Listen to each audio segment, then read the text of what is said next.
এই সানডেটা আমরা সেভাবে আর কোথাও ঘুরতে বেরোলাম না। ভাবলাম এই রোববারটা বাড়িতেই কাটানো যাক। পরপর বেশ কয়েকটা ছুটির দিনে অনেক ঘোরাঘুরি হয়ে গেছে, এবার একটু রেস্ট দরকার। জানো তো, এই কয়েকদিন গরমটাও পড়েছে, আর সাথে সাথে কিছু পেন্ডিং কাজও রয়েছে, সেগুলো একবারে সেরে ফেলা যাবে।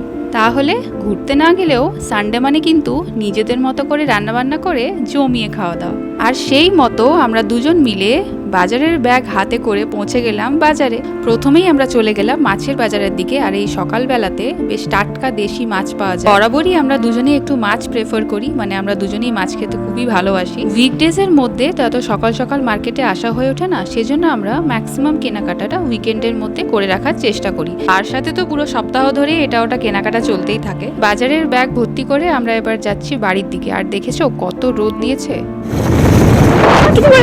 আর বাড়ি ফিরতে ফিরতে দেখলে কাণ্ড, মাথা থেকে টুপি উড়ে পড়ে। বাড়ি ফিরে মেনু ঠিক করে একে একে শুরু করলাম রান্না।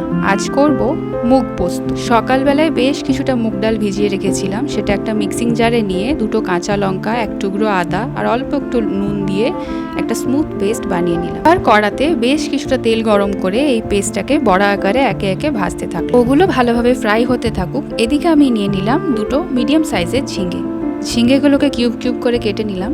এদিকে দেখো মুগ ডালের বড়াগুলো কিন্তু গোল্ডেন ব্রাউন ফ্রাই হয়ে গেছে।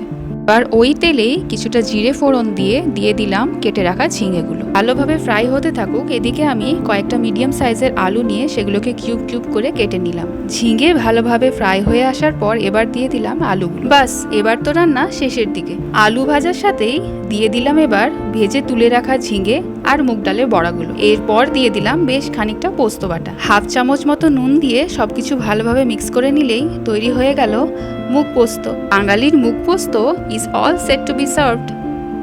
সাথে রয়েছে ঝিঙের খোসা বাটা ভর্তা আর রুই কালিয়া। এই গরমের মধ্যে বাড়িতে একবার মুগ পোস্ত রেসিপিটা ট্রাই করে দেখো, সত্যিই কিন্তু অসাধারণ লাগবে।